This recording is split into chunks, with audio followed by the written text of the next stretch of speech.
Ricky. So you got like a different key to you today, man. Like, explain to me why you just tried to like hit a baritone on that one today. Man, I've been sick for like the past 3 days, and I was finally not sick. And my buddy had tickets to the Knicks game, so I went to the Knicks game last night and hit 2 parlays and just yelled my face off. And then, of course, I go to a bar afterwards to finish watching the Seahawks game, and I had a parlay that was this close to hitting, so I was yelling at the TV. So it all worked out in the end because I ended up making a lot of money last night. It was a very, very, very lucky and good night for me.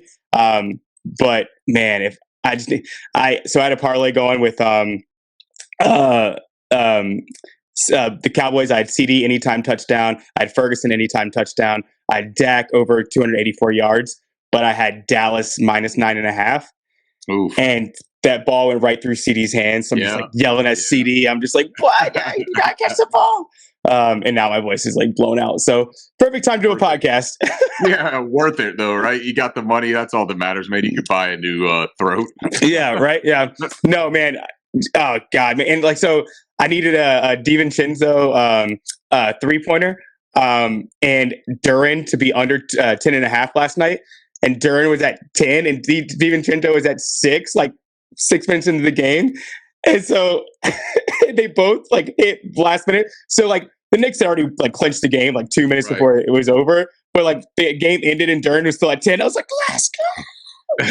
Oh man, just completely ruined my voice. But oh well. That's all right, man. The good thing is that we don't have really anything to talk about, right? Yeah, right. Happening on Panthers this week. Also, thanks Golden State for minus 5.5. Really helped me a lot too. Man, I was just gambling to New York. I did so well last week gambling, so well. So I just kind of had like free money to play with, and then I hit so well again this last night. So I had 100. I always started my week with $100. So I didn't re-add anything this week. Usually I take out, but I've been sick and I just haven't thought about it. So I look at my account, I was at 560. Yeah. From this weekend, which is insane. And after last night, I'm at 810. So like I'm crushing. So I need to take some of it out, or my wife. That's good, man. It's a good time before you got Christmas coming up. You got a baby on the way. Right. Exactly. It's necessary right now. Smiling down on me. Right. I haven't been betting the Panthers lately, so that's been helping me. So that's what you can do, man. Stay the hell away from it, just like everybody else is trying to. All right, man. I think we got a lot to talk about, so we're just gonna dive right in. Excuse the voice. Ricky's gonna do a lot of the talking today because I really can't. So let's do a quick Titans recap. It kind of went exactly how we said it was gonna go. So there's not really anything to talk about if you listen to our last episode, because we just told you what was going to happen, and it happened. I guess the one big highlight for me of that game is Jonathan Mingo's starting to figure it out a little bit. What were your thoughts to the game? So Mingo's box score was solid, and they used him in a couple of different ways. But man, he had the most perplexing play of the day for me, though, in that entire game. And people are blaming it on Bryce, saying that he was late on the throw, and it's the little dig route that he ran across. I think everybody knows what play you're talking about. Should know it by now, right? Mingo was pretty much wide open. Like there was nothing but green grass in front of him. And the closest defender was probably 8-9 yards away from him. Bryce was already scrambling for his life. It was on a play action. Now, look, Bryce did make a little bit of a mistake, in my opinion, where he did a double take back at the defensive line and on the play action move. That's something that you're not supposed to do. You're always taught not to do that. It takes an extra tick off of your processing ability, and it lets the defensive line know for a fact that you didn't just hand that ball off, right? But so he rolls out, and he's immediately under pressure, going across. Mingo pops across the middle of the field. Bryce is able to elude that pressure and throw off platform and off schedule off his back foot. Throws the ball in the field of play. I mean, he puts it where Mingo can catch it. It's very easy to catch that ball. And Mingo just goes full speed ahead, man, and just cannot stop his momentum. Gets airborne while he's still in the field of play and ends up on his ass out of bounds with the ball in his hands. It's like, how did that even happen, bro? Like the body control and awareness of where you are on the field, those are very elementary fundamentals of playing the wide receiver position, let alone as an NFL wide receiver. So yeah, man, Mingo had opportunities and he did some things that I thought were fine, but there's just this glaring lack of awareness, man, and feel for the game that we talked about a bunch with him. And you know what, though, man? He's a rookie. He's a young guy. Where they're asking him to do some things that I don't really think were in his repertoire coming in. So, yeah, I'm going to give him a little bit of grace, but it is pretty ugly when you see stuff like that, though, because it's also then you get into this whole other narrative about, well, Bryce Young should have done this, or Bryce Young should have. It just, I hate giving more reasons for people to say stupid things about Bryce Young. You know what I mean? That always just ends up like grinding my gears. Yeah, you think AJ Brown is going to look like that on a pass, or like, you know, like, right. Come on, guys, like we got to stop. We got to stop with the Bryce Young hate. Like everything can't be Bryce Young's fault. It's just so ridiculous what we're piling on this dude. Like I was saying, though, it wasn't like Bryce was perfect. Bryce could have been perfect on that play, right? But what we're talking about here is why are we getting upset and demanding perfection? Correct. One rookie, our quarterback, and then absolving another rookie for something that you're not even asking him to be perfect. You're not even asking him to be great. You're asking him to be middle, bottom of, you know what I mean? Like just an NFL wide receiver is what you're asking him to be. And people were like, well, he could have let him. If he let him, he's going to catch that ball on the bench out of bounds. Like, you can't lead him, man. The way that he's running full speed, it's going to be out of bounds. Bryce tried everything he could to put that thing in the field of play so that Mingo could make a play on it. That's what you do, right? That's what you're supposed to do as a quarterback, is get your playmakers an opportunity. But, you know, we're nitpicking over one play. But correct. I think that, what we saw from the Titans game, exactly what we expected. Defensive struggle. I thought, again, man, our defense is just a really quality defensive unit right now under Ejiro Evero. Evero is just coaching his ass off, I think. Different alignments and formations that he ran, creating confusion, especially on third downs. He had our, Brian Burns, he had standing up in the interior of the defensive line, almost in that second level where the linebackers would sit, like in the Mike linebackers. And it just confused everything, and you could see it. He was running stunts, and it just created a lot of confusion for Will Levis, because one thing that Will Levis does, man, is he locks in on his initial primary read, and that is about all he does. And then he throws a sidearm, rocket to whoever is open. But he just doesn't have a great field awareness and ability to read right now in the NFL. And Evero knew that, and he implemented a game plan that did take advantage of that and created some confusion. And I thought that Will Levis had good moments, man, but Will Levis also looked like a rookie quarterback to me. And just one of those things, man. Like we're so critical about Bryce because he was the number 1 overall pick, but the situation that he's in is just really tough, man. And hey, we're about to get to the next segment of why it's been so tough, and that's because the head coach was garbage, and now that's been corrected. So, God, man. So when I was talking about Mingo, the little things that he wasn't, like the separation is there. The way he runs routes is getting better. Yeah, he's getting better, and that's what I'm saying with Mingo. You can see him getting better. He's still that one play was just wow. Like it's just like that just like sums up the Panthers this year. It's like that. Like what the hell are we doing? Other than that, I mean, we knew we were going to have trouble stopping the run. Derrick Henry had 2 touchdowns. We knew we were going to be able to score. They're playing at home. They're 3-1 at home. Now they're 4-1. I like them again this week at home.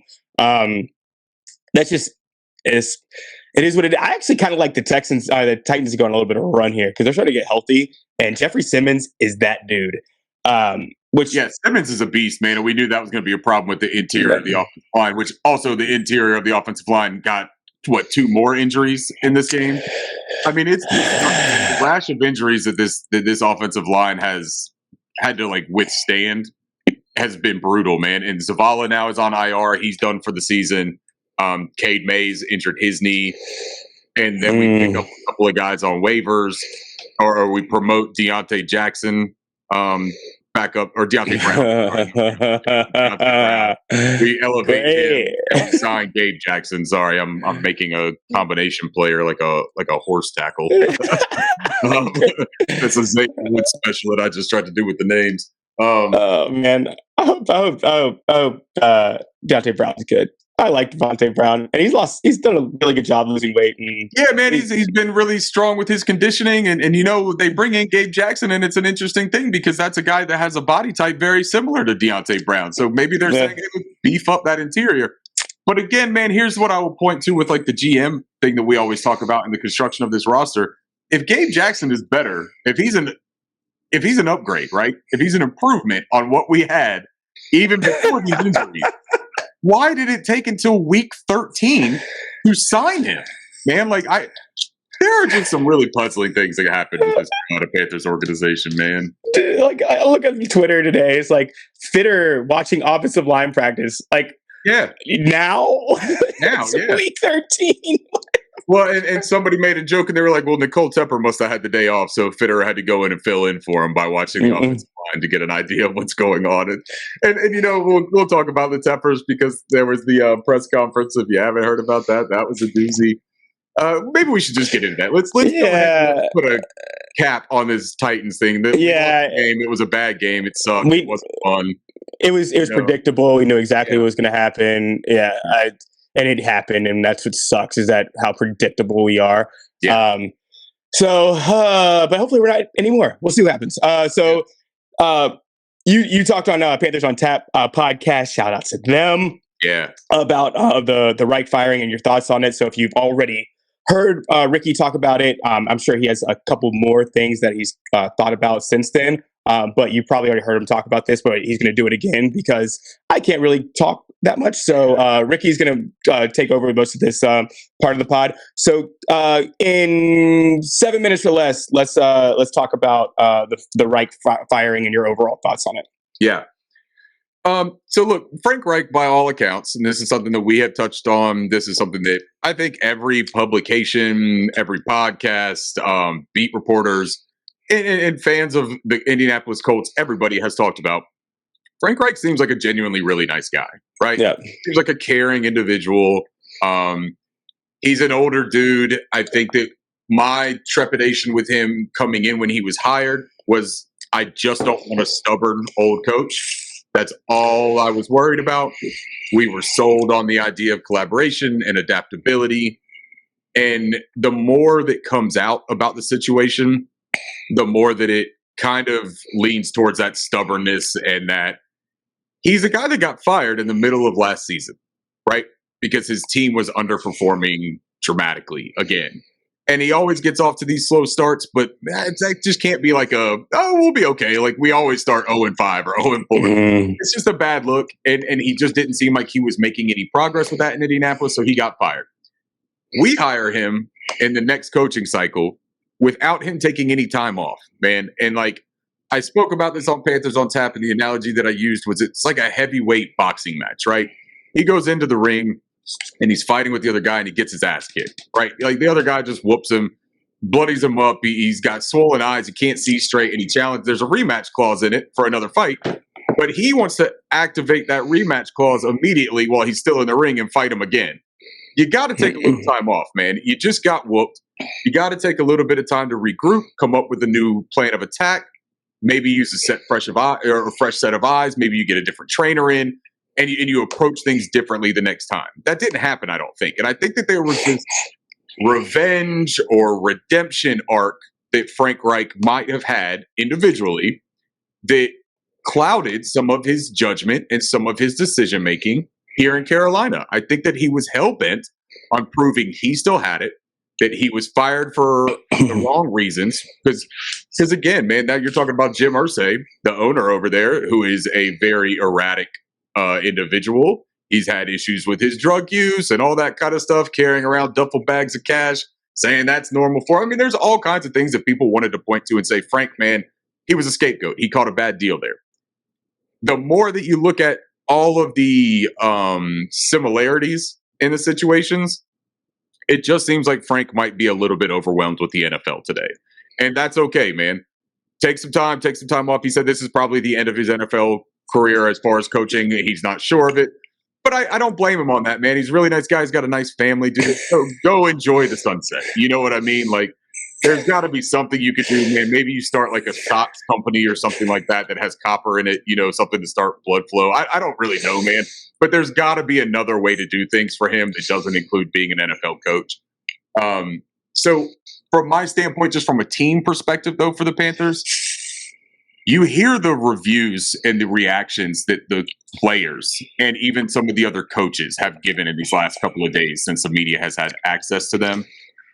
There's not a resounding overall sentiment of we failed Frank. We feel really bad about this. I wish he was still here. You're not getting that. We even got some of that when Matt Rule was fired from the play. We're not getting it here. I don't want to say that absolutely means that like the locker room was in disarray or that he had lost the locker room. Bozeman was asked specifically about that. Do you think that he lost the locker room? He said, I wouldn't say that. I wouldn't put it that way. Anytime someone says that, they're like, I wouldn't say that. I wouldn't put it that way. Probably means you're right, but I don't want to throw somebody under the bus when they're already in a bad situation.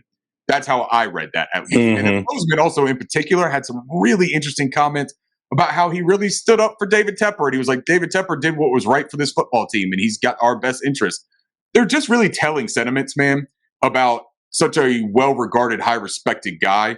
And this is the reaction that you're getting. Thomas Brown said that it was a loaded question when asked about him being fired and the opportunity that he was given. He said it was a loaded question.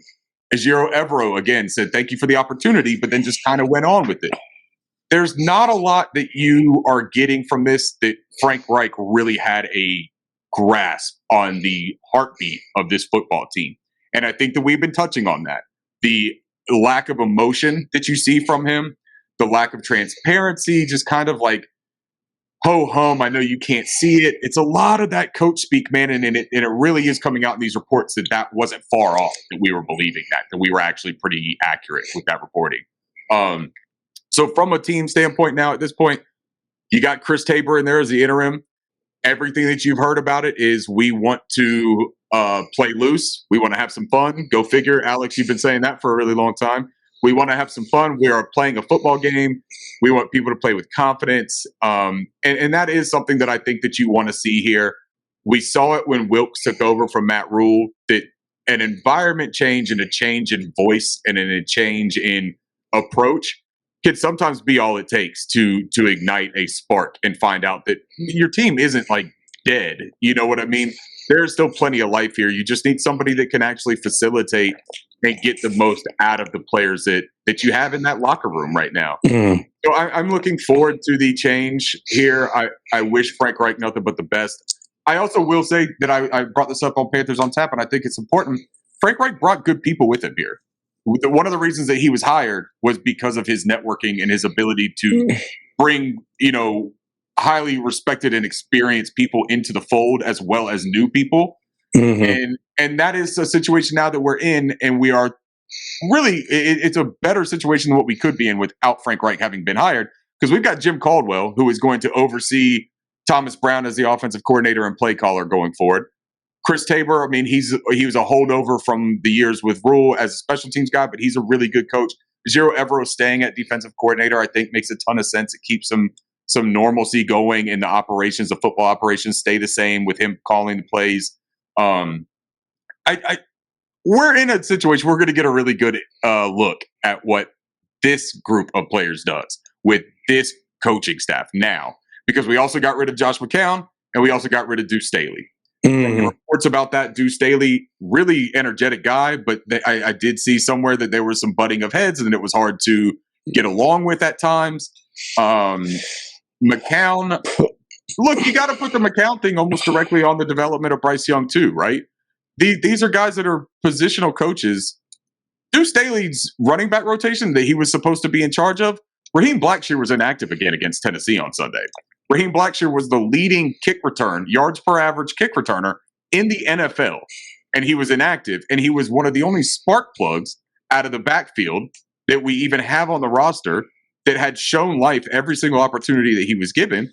That rotation was just wrong, man, and I think it's okay to say that that's a justifiable reason to show him the door if that's what it is. Josh McCown, what progress did you make with Bryce Young after he hit that rookie wall? How did you get him to barrel through it? Because you didn't, right? He's regressing. And the adage of there's too many cooks in the kitchen, I think that it's entirely accurate, man. We lose a few of these voices. We lose the Frank Reich voice. We lose Josh McCown. And we lose Deuce Staley, who was also the assistant head coach. Narrow down that line, right? Like trim it, that communication line. Let Jim Caldwell be very hands-on. Let Thomas Brown be very hands-on. And let that be it from an offensive standpoint for Bryce Young. That's all he needs, man. He needs somebody that knows what he's talking about and not 5 different philosophies at all times, confusing him and making him try to figure out the world's problems when all he's trying to do is develop as a quarterback in the NFL. You know? Yeah. So that's my initial thoughts on that. What are your thoughts? Because my initial thought on Tabor taking over is I think it's brilliant. I think that it takes away from who's the favorite to take over. Would it be Brown? Would it be Evero? Would it be Call? Like it takes away all of that because Tabor's not going to be a head coach in the NFL. He's just not. So you get to see Brown's empowered. Evero's still empowered. Let's see what you got. You still got 6 games. I'm excited. I'm so excited to see Brown without Reich. Just Absolutely. To see. Let's see what you got. Let's see what you got. So I think that was I don't want to say brilliant, but I think that was probably the best interim that you could have picked because you didn't want. You also don't want a Steve Wilkes. Nothing against Steve Wilkes, but then you create now we can't do a full coaching search because half of the people want Wilkes to stay, and it takes away from our thought process. So, talk about Tabor for a second. No, 100%. I agree with that sentiment, and it's the trying to avoid getting yourself in a jackpot like you were in last season, where if you get and sure he technically could run into it with Chris Tabor again, but Chris Tabor isn't the bright young mind or the rallying guy that is on this staff that everyone was excited about. Everyone, when this staff was formed, was really impressed that Evero even came here because Evero was a head coaching candidate already last season, right? Yeah. And put out great tape as a defensive coordinator for the Broncos. And then he decides to come here. That was a huge get. Thomas Brown was a guy that has the pedigree of working under Sean McVay, that has the offensive mind that was revered as a offensive genius in some circles, right? And these are young guys that have that modern NFL feel to them. Those were the guys that it was almost this idea that you bring them in so that you can get that 3rd round compensatory pick when another team poaches them for their head. And that's the thing that Sean McVay does. He rarely hires from within, because he knows that he's going to get somebody to come and give him a free draft pick. That's also why he's willing to throw those things out like Jolly Ranchers on Halloween, right? Yeah. So I do think that it's a very smart and forward-thinking strategy not to put those 2 guys up in the trial run immediately because you're still getting that up close, in-depth look right now with them operating the capacities that they are right now with anything added. Find out what both of them have without the distraction of Frank Reich. Jim Caldwell, I think, is not the de facto interim with Chris Tabor. It's not like they're like a combined thing, but I think he is to an extent, man. Yeah. I think that he's going to be a very important voice, especially on the offensive side. I think that he'll be the relied upon experience and guidance and all of that kind of stuff that Frank was supposed to be. I think Caldwell is just a better version of that. Yeah. And Caldwell, I think, is a better offensive mind. You got to remember how incredible Jim Caldwell's resume is, man. This dude is a serious football guy. He has taken some lowly NFL franchises and turned them into winners. Yep. And done it with some bare bones at times. So there's so many wrinkles. There's even this thing that I'm thinking in my head. What if this is the staff? What if Jim Caldwell is the next head coach? What if Thomas Brown stays on as offensive coordinator? And what if Evero sticks on for defensive coordinator? I'm not saying that that's likely, but if it does happen, and if it did happen, I would have zero qualms with that. You know what I mean? Like that wouldn't bother me one single bit. And then it does too, man. And I don't think that they needed any favors done for them, but it takes away any kind of blemishes that they would have on their interim head coach records as far as Evero and Thomas Brown go. This team is 1-10, right? Or 1-11? 1-10. 1-10. Still in it. We're sad. Yeah. Let me stop that. This takes away though. We're 1-10, man. let's say we only win 1 or 2 more games, if that, in the rest of the season, you don't really want one of their initial head coaching records to be 1-5 or 1-6. Yeah, you know what I mean? Like, it's just not a fair thing to them because they didn't create the circumstance that they're in right now. So yeah, I just think that it makes a whole ton of sense. I think it keeps some normalcy within the locker room. I think it gives them their opportunity to prove what they can do. And I don't expect Thomas Brown to turn water to wine with this offense, but I do anticipate him having the free reign to incorporate more of what we thought he would incorporate, right? I don't know, man. I'm trying not to be too optimistic because that's the disease of being a Panthers fan is optimism. So I'm really trying not to fall back into that old routine. But I do just have this gut feeling that this is a nice and necessary switch up that this team can, just like last year. I think that we can respond accordingly, man. I really, really do. Nobody's. I've been sick as a dog, so I haven't really looked at Twitter or what anybody's saying. But I haven't seen this. But I'm a very objective person as far as looking. People talk, listen, and kind of like saying why things happen. Yeah. So, in my opinion, everyone sees that Thomas Brown is a talent in the staff, and that's why you get rid of Reich now. Because it looked like at the end of the year, it was either Reich or Brown, and one of them was leaving. Yeah. So you get Brown, you get rid of everybody else that is a potential threat to Brown. And like you get rid of Staley, you get rid of McCown, everybody that is an offensive threat. You put Caldwell in a kind of like a mentorship role, like this is how you do it kind of thing. So he really is like a consultant, like literally being like, you are the talent. Let me show you how to be a head coach and kind of molding him. Sure. Because in my opinion, based on everything that's happened, they want Brown. And I think Brown, and we've heard it all over. Like he was the most impressive person in the room, yada, yada, yada, yada, yada. It looks like it is being molded and it's Brown's for the taking if he performs. And I kind of think he's going to. I kind of think that, I don't know if they're going to win games, but they're going to score a hell lot of more points. I think this is going to be a 20 points per game team instead of the 14 points per game team that we've been seeing. And you know, man, even if the results aren't like grandiose and like huge and explosive, I think you want to see the players out there playing with confidence and with intent, right? Because I just feel like the lack of identity that we've talked about so often, it stems from that head coach that we've touched on. And I really just want to see somebody be able to get their hands on this team, get the pulse of it, and have that translate to the on-field product. And if you can do that, then I do think that he has like an inside track, if you will. But I honestly, man, we could talk about some head coaching candidates too, because I think that's another part of this. Yeah, we can get. Let's do it right now. We were going to get there, but whatever. We're already talking about it. One last thing about Brown. Yeah, it looked like it was like these look like McVay guys. Like these guys that we brought in look like McVay guys, and that's what was so confusing about running a half Reich system with McVay personnel. So I feel that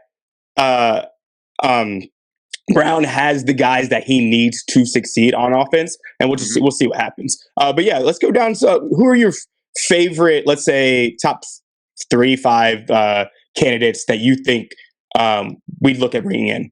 So I'll start with just the first two internal candidates without putting them in my top 3 or whatever. But I do like both of them very much, and I hope that they show or maintain success for Evero, and I hope that Thomas Brown shows success in the last few games.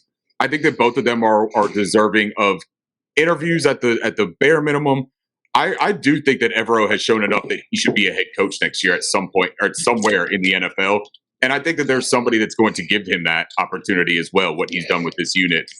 I would not be upset at all if he stays here, man. I think that Ejiro Evero reads like a head coach. External candidates. My number one is a number one that you're going to hear from everybody, and it's Ben Johnson. Ben Johnson, yeah. And it's for good reason, though, man. Like he has the experience under some really good coaches.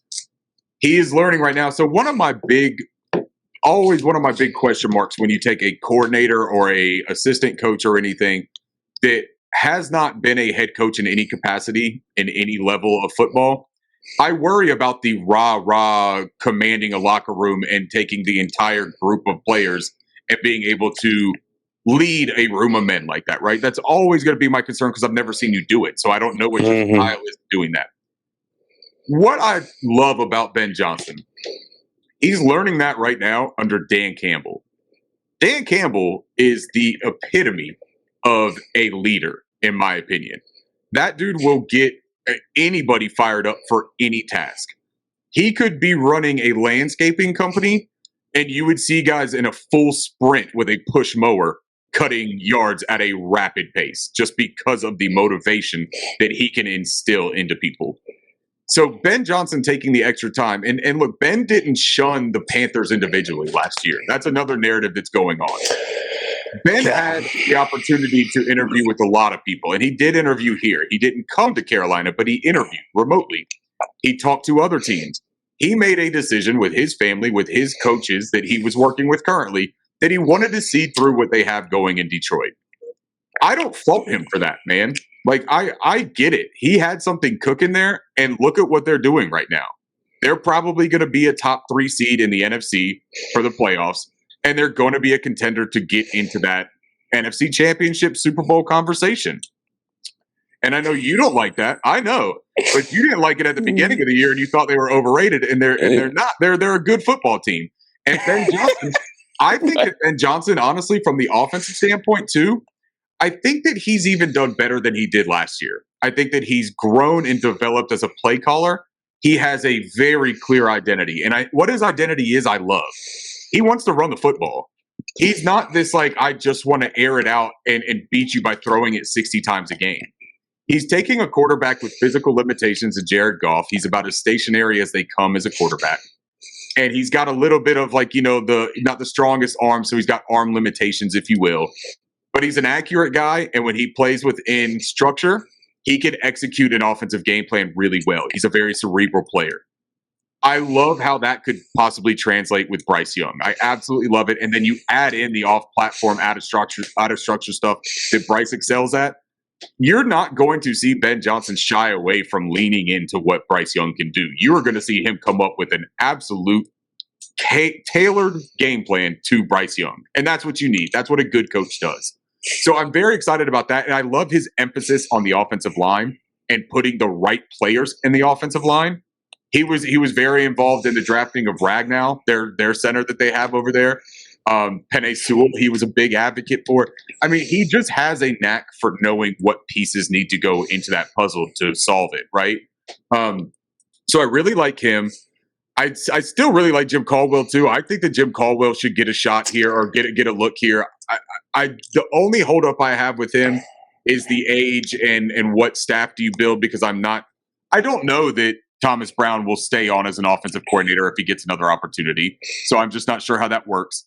But Caldwell, from an experience standpoint, if we don't want to go with one of these young guns and you want to go with someone more proven, I do think that Caldwell would be my number one experienced option. People love Harbaugh. And I get it. Harbaugh instills toughness and an identity into the teams that he goes to.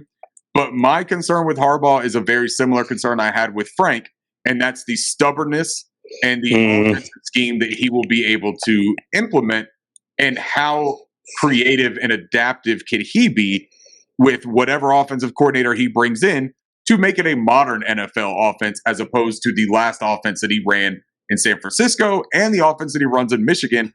I don't particularly see that translating into today's NFL. But I do love the identity aspect that he brings in the team structure and the hard-nosed approach. I do like that. So with that train of thought, here's the guy that I really like.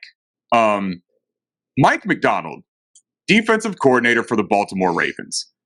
I understand that he is a defensive-minded guy, and that everyone wants an offensive-minded guy to come in here.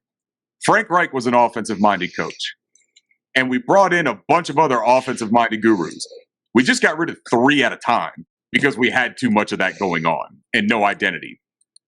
Mike Macdonald is a guy that spent years with the Baltimore franchise. He worked himself up from scouting. I think he was a defensive assistant, coaching intern, defensive backs coach, all the way up to linebackers coach, right? Then he goes and he takes a job at Michigan as a defensive coordinator, where he gets some play calling opportunities in a big situation. Michigan's a big time program. There's a lot of pressure that comes with that. Does great his only year as defensive coordinator at Michigan. Leads him to the number 8 scoring defense in the nation. Then he gets the job as the defensive coordinator for the Baltimore Ravens. Now, here's the interesting thing. Harbaugh wanted him to interview, and he did interview in the 2018 vacancy for the defensive coordinator position. And he just thought that he was probably a little bit too young, too green to actually make it. Then he goes to Michigan. He gets that opportunity of play calling. Harbaugh brings him right back. The first chance that he sees him show that he can do it, he brings him back because that's how highly he thought of this kid. Brings him back, and he leads him to a top 5 defense in multiple categories, including the number 3 scoring defense in 2022. This year, he is absolutely shining. That Ravens defense is playing great ball. And you know what he did? He replaced Wink Martindale. And Wink Martindale's really highly thought of, right? As one of the better defensive minds. Oh, yeah. It was shocking firing. Yeah. Well, you know why they fired him? Because he was super stubborn about his scheme and about staying with his man-heavy system, despite having a rash of injuries to that secondary and not having enough corners that could actually excel in playing man-to-man coverage. But he would not budge from that ideal. He was stubborn, and he stuck with it. Mike Macdonald is the opposite. Mike Macdonald is revered for his flexibility in his defensive scheme. He came in and he tailor-fit that defense to what they had on that roster. I understand the worries and concerns with him not being an offensive guy, but the mind state of being very flexible and knowing that you have to play to your roster strengths and not to your own internal idea of what you should be doing on defense or offense or anything, I think that translates into what he would want from the offensive coaching staff next to him, right? Or underneath him. I think he would value that same exact thing, and he would put emphasis on finding somebody that could do just that. I think you get a vision in place and you want to get to that point eventually. But for the time being, you look at the pieces that you have and you execute what you can there. Then you bring in the pieces to eventually get you to that grand scheme that you have a mind for, right?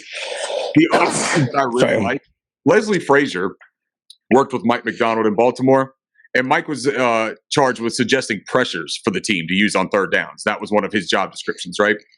Through those responsibilities, Frazier was quoted by saying that Macdonald exhibited a great knowledge of offensive intent, meaning that even though he comes from a defensive background, and that's his calling card, he has a really high conceptual understanding of what is happening on the offensive side of the ball. I love that, man. And it tells me it's very similar to, like, you think of like a Brandon Staley in the Chargers, and I know that he's not working out, but he's one of those young minds that everyone thought had the ability. Yeah, he's defensive minded, but he kind of sees the big picture of a lot of things. Zach Taylor, I think, in Cincinnati is one of those guys as well. Bobby Slowick started on the defensive side of things in San Francisco. You know what I mean? So being a defensive coach doesn't mean that you have no idea of how to run an NFL offense. In fact, sometimes it can benefit you to know exactly what you want to take away from the modern NFL, and that's what you want to see from your offense.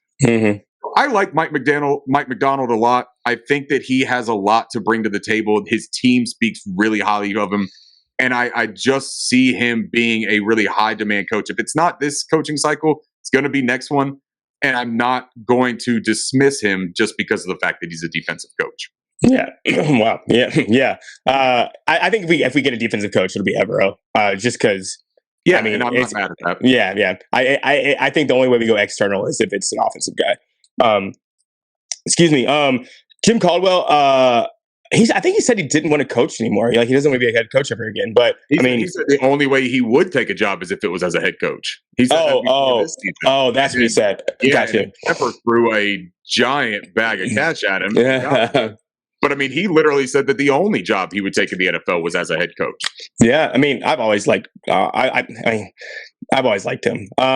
Other defensive coaching candidate, if we didn't go Evero, Flores, man, what he's done with that Vikings team is just absolutely insane. That Vikings defense was awful, and they look really, really good now. We have to acknowledge, obviously, that fans are going to want to reach back out to Steve Wilkes, and that's been talked about a lot of times.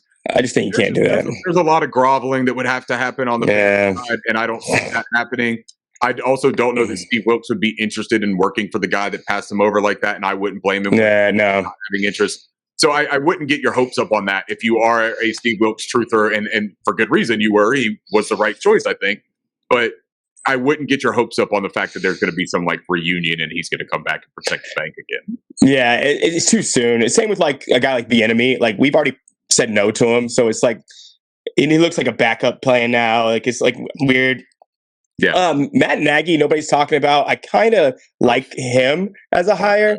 Really, they'd be man. That team would be 11-0 if their receivers could catch. And he took Mitch Trubisky to the playoffs 3 times. He did.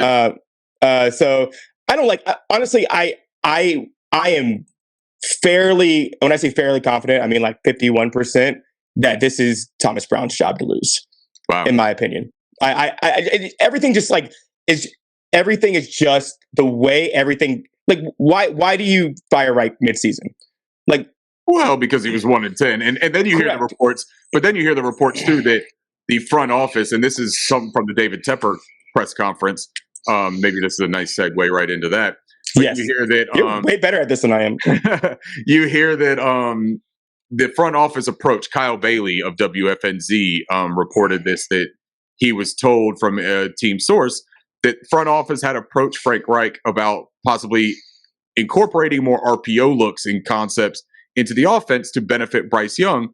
And a lot of people are saying that that's David Tepper involving himself in the play calling on offense. And because there was a report from, I think it was Ben Albright, the Denver Broncos reporter. Who gets a lot of stuff wrong, man. He gets a lot of stuff wrong, dude, and he also does some embarrassing shit on the internet. Yeah. I'm going to just take everything that he says with a little grain of salt. Yeah, man. And I'll hold off on believing that, because what he said is that at some point Tepper had watched a Cleveland Browns game and wrote down the play that he saw and told a coach that he wanted him to run this. Now, he also didn't say that was Frank Reich. Could have been Matt Rule. Could have been Ben McAdoo. He didn't give any kind of specifics on that. He just said that that was his report and he knew that it to be true. Whatever, man. But that issue compounding with what Kyle Bailey is reporting. Now, I believe what Kyle Bailey is saying. And the reason I believe what Kyle Bailey is reporting, A, because he's a reputable person in local media that has plenty of valid connections and sources, but B, because Frank Reich himself said at his intro presser, and again when they drafted Bryce Young, that they would be implementing RPO concepts, and that's how they would work play action and building off of the run and all kinds of things to play into Bryce Young's strengths. Not only that, but Frank Reich used RPOs heavily in Indianapolis and in Philadelphia when he took Nick Foles to the Super Bowl. He used RPOs a lot. So not using them here was a very strange thing. And the report was, when Frank Reich was approached with that idea from the front office, again, they said front office. They did not say David Tepper individually came to him and requested that. When he was approached, he said, I'm not going to do that because it doesn't fit my offensive system. That's just not true. And if he said that, and if he was stubborn to not implement RPOs into the offense for whatever reason it is, right? Whatever reason, that's foolish. And it is reason to dismiss him. Because that's just one of those things that you say we're leaving no stone unturned, is what Frank said multiple times. But you're refusing to implement more RPOs, a known offensive concept that Bryce Young executes at a high level that could help him with the protection issues that we have, that could help operate and facilitate the quick pass game. Like, it makes no sense why you would want to continue that head coach being the overriding voice for your franchise quarterback's development. Mm-hmm. So if that is the stubborn attitude, and if that's the refusal to adapt and work cohesively with your quarterback, he 100% needed to go. Don't care how nice he was. That is a fireable offense in itself. And Scott Fitterer approaching him, saying something about that, if that's the idea that he sold the front office on about what he would do here, it's not them meddling. It's them asking for accountability and saying, hey, where is all that shit you were talking back in January when you got the job? Where is it? That's not meddling, man. Like, but so I want people, David Tepper doesn't need any help being made to look silly and like he oversteps his reach, right? Mm-hmm. He's going to do that on his own. He did that with his 9-minute press conference where he took 6 questions. Why? 6 questions that he took, or maybe 7 because he answered the one on the way out. Somebody reminded him that they had Bryce Young and that you should probably say something nice about him. But he also, let's touch real quick on that real fast before we move on to the preview.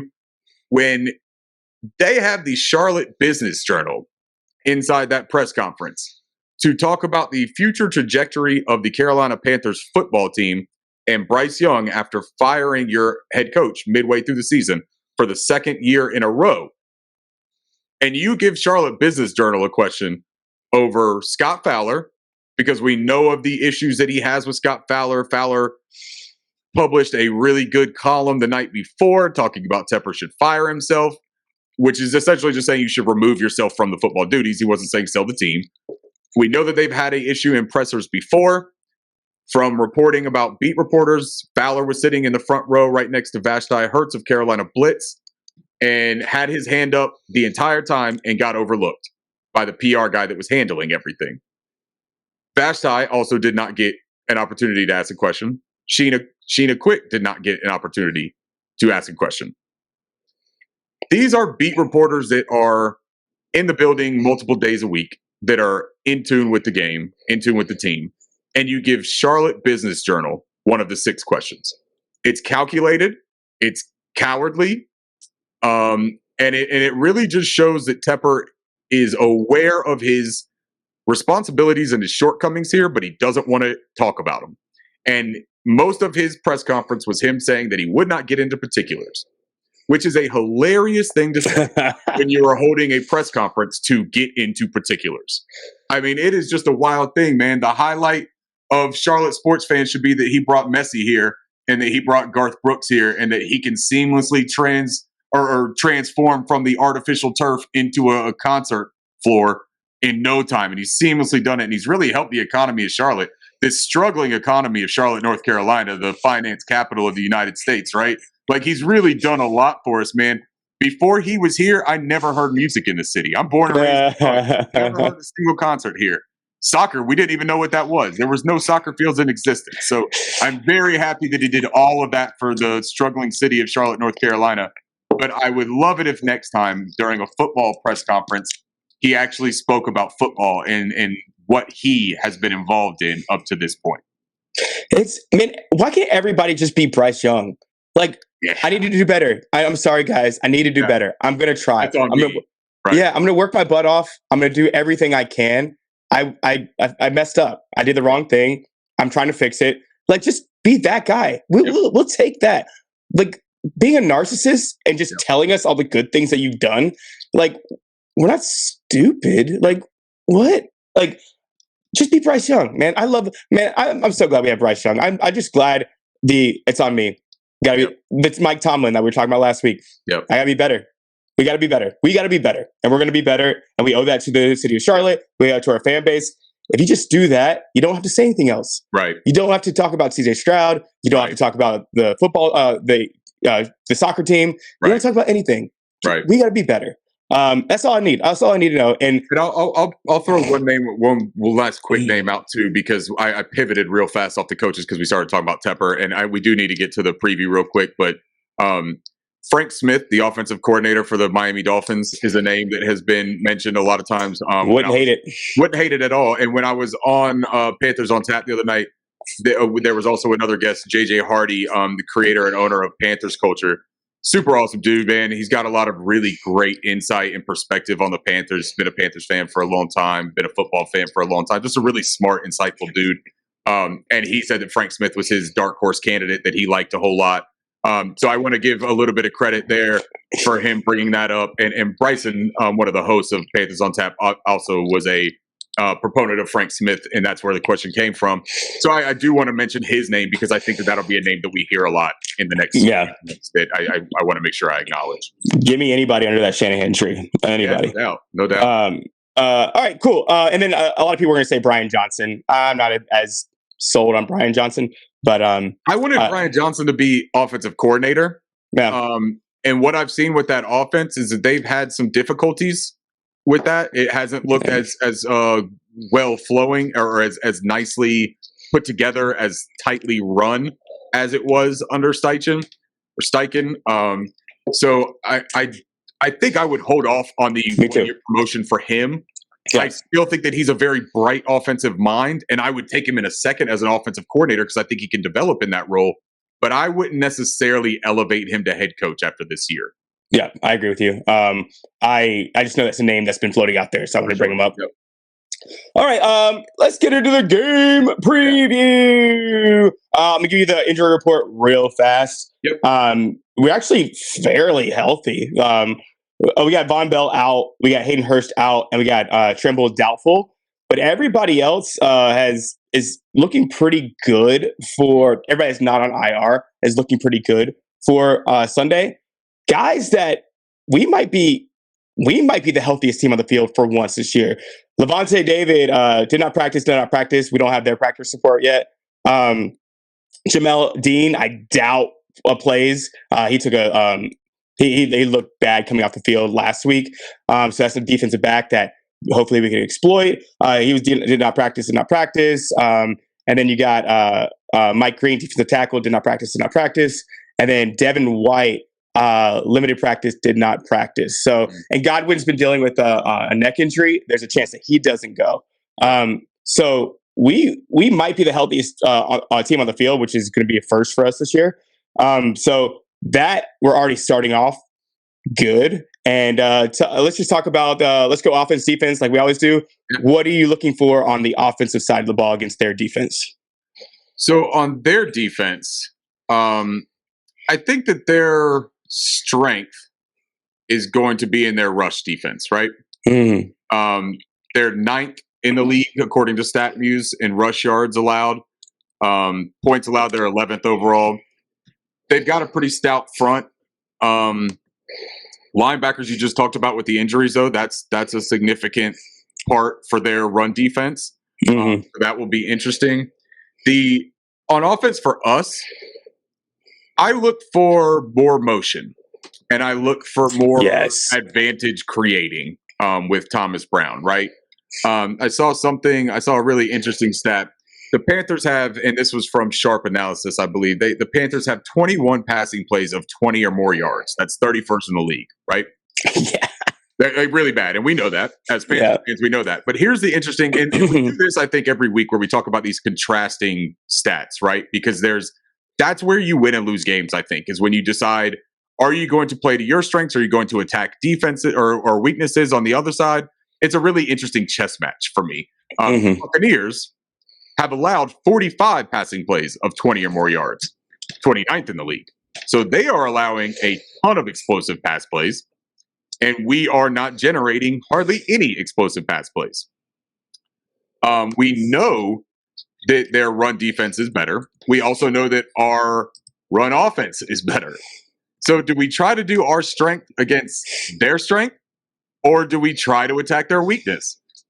I would love to say this could be an opportunity for Bryce Young to get some stuff going. You get Thomas Brown. I think that he feels free and confident this week, that he can just start deploying some things. He's not going to lose his job over the next 6 weeks. Go nuts. Go crazy. Throw some things out there. You know what I mean? Mm-hmm. I think that that's something that he can do. I think that we should run more play action. I think that we should run more under center. Yes. We probably won't see the 12 personnel looks with Hayden Hurst and Tommy Tremble. Hayden Hurst out, Tremble doubtful. You may see Stephen Sullivan and Ian Thomas on the field together, but it won't be the same aspect of staying multiple because Stephen Sullivan is not a blocker. Stephen Sullivan is a pass-catching tight end. And he's probably our most dynamic pass catcher right now that we've had on offense the past couple of weeks, which is saying a whole lot. Now, I did see that Mingo was dealing with some injuries on our part too. I think he was a full participant, so he should be good to go. Yeah, but Achilles. maybe Terrace Marshall Jr. gets a little bit of action. Maybe Michael Strahan gets out there a little bit more. Maybe ISM gets some looks. I would like to see, and I know that Thomas Brown is a Rams guy where he keeps the rotation tight because that's what they did in LA. But what they did in LA is they had good receivers to keep it tight with. I think that what you should do here is you should show that ability to be flexible, and I think you should use a number of receivers. And I think you should draw up some things to their strengths. Maybe we don't throw as many screens to Adam Thielen. Maybe we throw some screens to ISM, right? Maybe we do create some downfield opportunities and you throw them. I'm not saying put it out there for no reason and just chuck it up and make a jump ball. But I think that you got to call up a few of those opportunities. And I hope that Thomas does that. I think you can implement a little bit more of the power run. You don't have to change the blocking scheme entirely, but you also don't have to operate one blocking scheme for an entirety of a game, right? That's one of the things we talked about Ben Johnson. Man, he uses all 5 of the top 5 run scheme, blocking schemes in the NFL. He uses all 5 at almost an even rate. Like he's the only coach that was charted in 2022 as using the top 5 run schemes, the blocking schemes, at over 10% for each one of them. He mixes stuff up, man, and he does what works in the flow of a game and what works to the strength of his team. I would hope that Thomas Brown has a little bit of that ability in his bag that he can open up for us. That would be something I would look into. But without the 12 personnel, I expect to see more under center and more play action and some more RPO concepts, man. Yeah, I think this is going to look. I think we're going to surprise people this week with offense. My biggest fear. I think we're going to a ton of yardage. My biggest fear is going to be the red zone. Can we punch it in? But I think bold prediction. Bryce Young has 300 yards passing this game. Woo! Yeah, man. Do you know how happy you would make people if that happened, man? If you can speak that kind of thing into existence, oh man, that would be incredible. Yeah, my biggest thing is I don't know if we can get it in the end zone. That's gonna be the. I don't know about our red zone offense, but I think that we will between the 20s. I think we're gonna look real good. So let's talk about the defense a little bit. Yep. So defensively, what you worry about with Tampa Bay is their passing attack.